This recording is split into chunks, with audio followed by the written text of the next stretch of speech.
Hello guys, it's me again, Olive, dito po sa Greenfield Realty. Welcome po sa Lopez, Quezon, kung saan bibisita po kami ng property na may sukat na 6 hectares. So take note po doon sa mga naghahanap po ng properties na mura.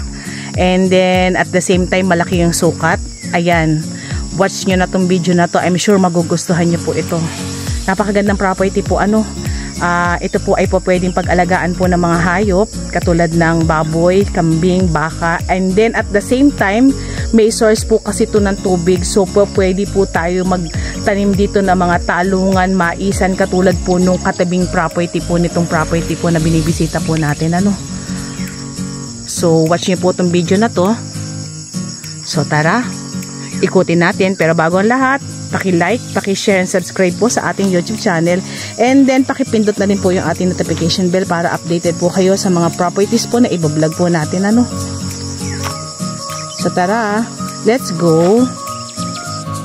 Ayan, lakad tayo. Bali, explain ko lang po yung pinakatayo po ng lupa is semi-flat. So kahit may edad po yung mag-a-avail nito, hindi po kayo hihirapin na pasukin si property po.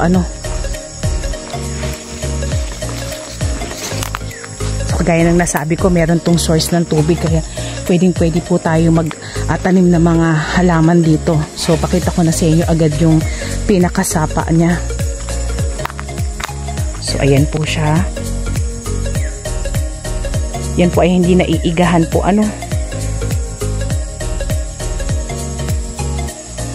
And then marami tayong mga puno ng kawayan doon, and then may mga natitira pa rin pong mga puno ng niyog po nito. Ito po ay na-clearing na, pero may ilan-ilan pa rin pong mga natirang mga niyog dito sa property.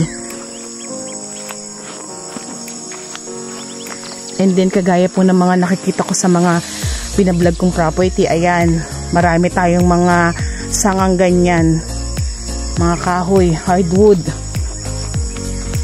Ayan po. So medyo may kalakihan na rin siya.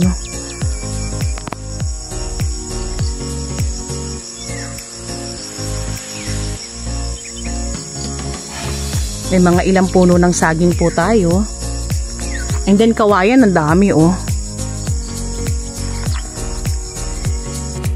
So yan, ikot pa rin po tayo. Bali, pumunta po tayo dito sa mga may ilan-ilan tatanim na puno ng niyog po. So medyo masukal pa rin, pero yun pa rin po. Flat pa rin po yung nilalakaran po natin. Pero talagang as in, ang daming damo.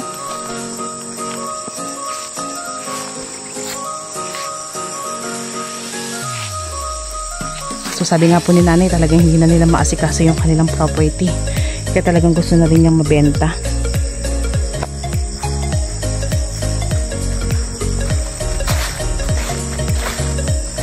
Talaga nagigilid lang kami. Sukal.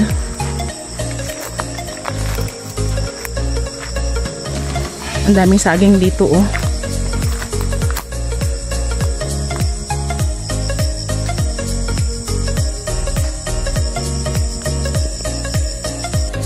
Ayan, bali sako pa rin po yan, mga niyoga na yan, and then yung mga sagingan po na yan. Kagandahan tong property na to, hindi ka talaga mapapagod ikutin, kasi nga po ay semi-flat lang siya. So konting linis lang po talaga madamo.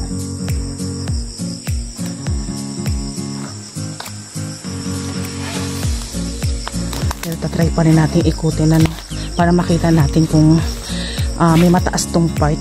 Pero dun sa simula nung pagbubulag po natin, flat na agad siya, and then nag-ikot-ikot na rin po ako. Ayun pa rin po, flat pa rin siya. So maganda po yung pinakatayo ng lupa, wala siyang upland.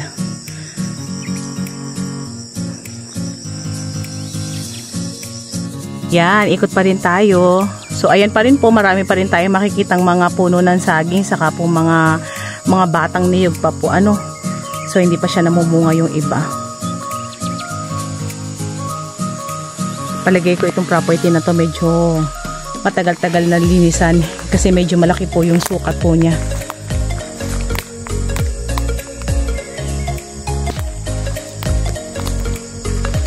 Ikutin natin. And then explain ko na po about dito sa property kung saan yung daan na tinahak po namin kanina. Explain ko po sa inyo yung pinaka road po ano. So yan po, bali po tayo ay nasa 3 kilometers para po makarating po tayo ng pinaka national road. And then meron po tayong right to way na dadaanan po ano, medyo mahaba-haba po siya. So siya po ay maglalaro sa nasa 500 to 600 meters. Pero po yung right of way po na yon, bali 3 parsela po yung dadaanan po natin.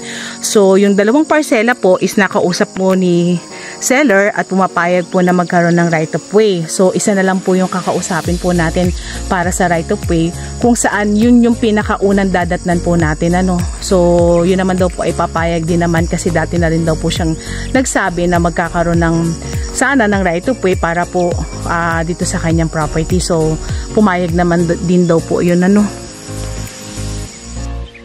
So sa ngayon po, nung pumasok po kami ng property, ang ginamit po namin is single na motor. So pasok naman po hanggang dito sa property kung hindi po siya maulan. So sa ngayon po, talagang single na motor lang po yung makakapasok dun sa 500 to 600 meters na right of way.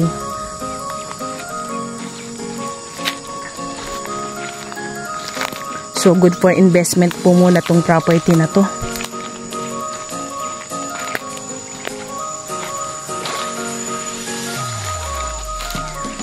Talagang masukal talaga. Ang dami niya mga ganyang klase ng kahoy. Medyo, ayan o, ang lalaki. Dami.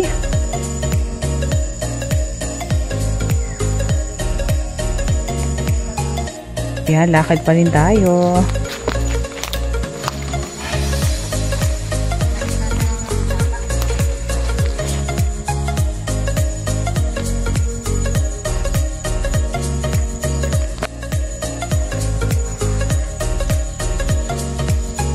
So flat pa rin po yung lalakaran po natin ano.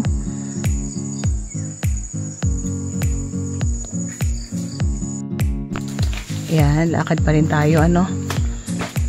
Bali yung property po is na gitnaan ng sapa. So meron po talaga siyang nakapaloob na sapa dun sa may pinakaloob ng property. Ayan po siya no. So ito po yung property, then sapa, then may property ka pa po ulit dun sa kami kabila. So kabilaan po ng property pwede ka magpatanim kasi madali pong makakuha ng tubig.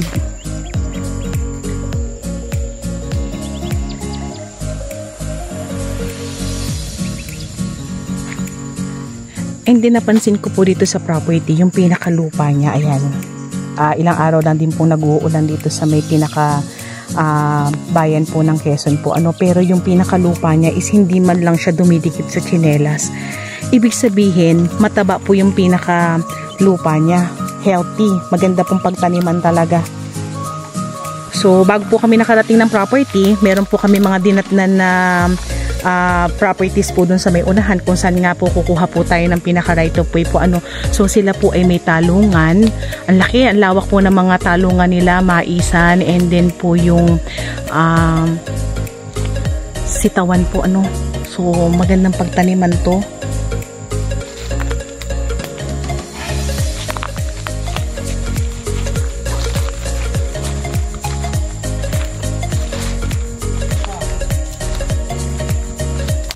Ayan, bali tatawid po ako ng pinakasapa po ano.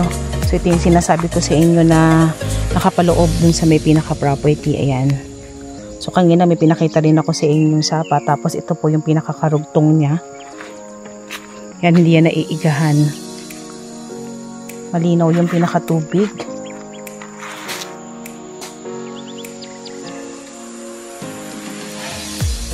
Ayan, bali nasa halos likuran na po kami ng property po ano. Pero ganun po rin po yung nakita natin. Talagang napakarami niyang mga matitigas na kahoy. Ayan.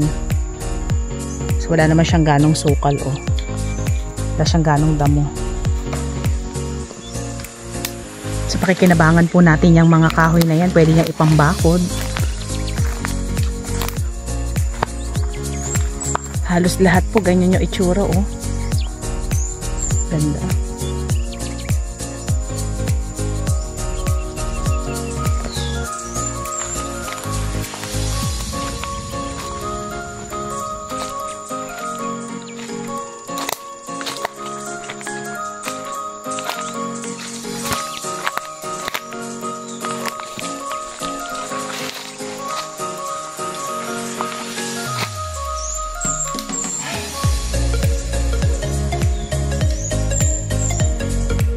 So yan, price reveal po tayo mga ka-farmlat. Bali ito pong property po na to ay binibenta po ni seller sa halagang 1.1 million pesos lang po. So sa 6 hectares, 1.1, sulit na po yung pinaka-property po nyo. So kagandahan itong property na to. Bukod sa good for investment po siya kasi mura, ayan nga po, pwede tayong magtanim kagaya ng nasabi ko kanina. So sa ngayon po talagang ang pinaka right of way po natin is talagang makakapasok lang po yung pinaka motor po natin, pero pasok po siya hanggang sa property basta hindi lang po siya uulan. Pero ayaw naman po dun kay nanay, pwede naman po tayo talagang kumuha ng daan, kagaya po na napag-usapan nila nung nagbibigay po ng right of way. As long na wala daw pong masasagasaan ng niyog, ay pwede naman pong magkaroon po ng right of way. So yung right of way naman po natin is hindi naman po ganun kahirap daanan. So flat naman din po siya, no?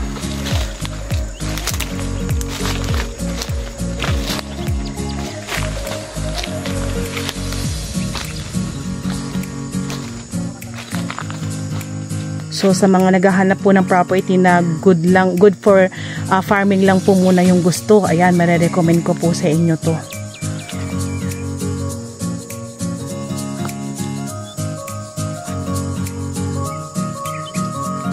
So ulitin ko lang po, bali po tayo ay kukuha ng right of way, bali 3 parsela po yung dadaanan po natin. Pero kagandahan po nito, hindi lang po tayo yung nakikidaan or kumukuha or humihingi po ng right of way dito sa lugar na to, kasi talagang ito po ay marami pa pong property dito sa loob. So lahat naman po ay makikidaan po. So isa lang po tayo sa makikidaan, pero yung iba po marami pa po kasing property dito. So lahat po tayo ay kukuha po ng right of way dun sa 3 parsela po na yun. And then si 2 parsela kukuha rin po sila ng right of way dun sa may pinaka unahan po. So lahat naman po magbibigayan po talaga ng right of way. Lakad pa rin tayo, medyo ginaganahan ako maglakad kasi kahit masukal siya, ang ganda ng pinakatayo po ng lupa niya, no? So na-enjoy ko yung pag-ikot kasi talagang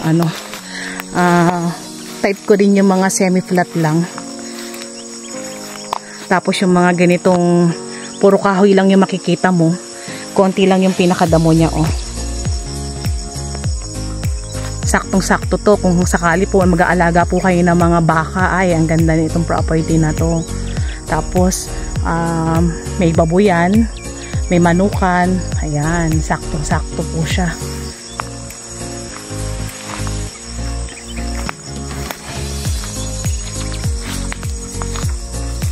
Maraming purpose tong property na to. Pwedeng sa unahan taniman ng gulay, and then dito sa medyo likod, ayan, maglagay nga po tayo ng mga hayupan po.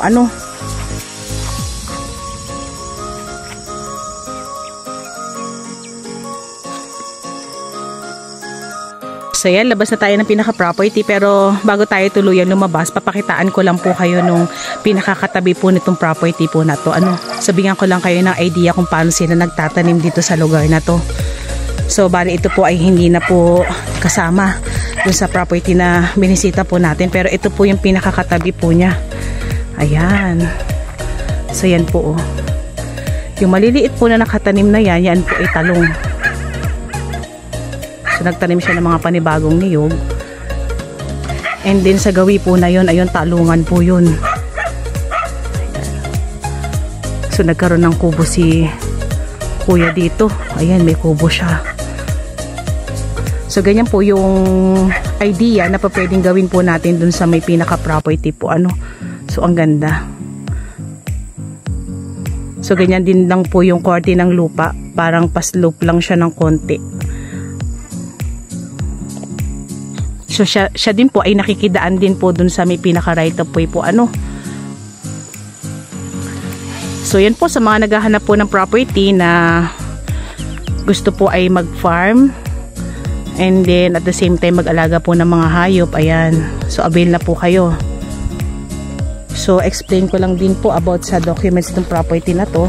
Bali ito po ay tax declaration po, and then nasa 30 years na pong binabayaran ni nanay yung pinaka-amilyar po, So pwede na po tayo magpa-title, and then kami naman po ay nag-a-assist po ng pagpapa-title po, Kung sakali po magustuhan niyo itong property na to, message niyo na po kami agad. So yan po. Thank you po.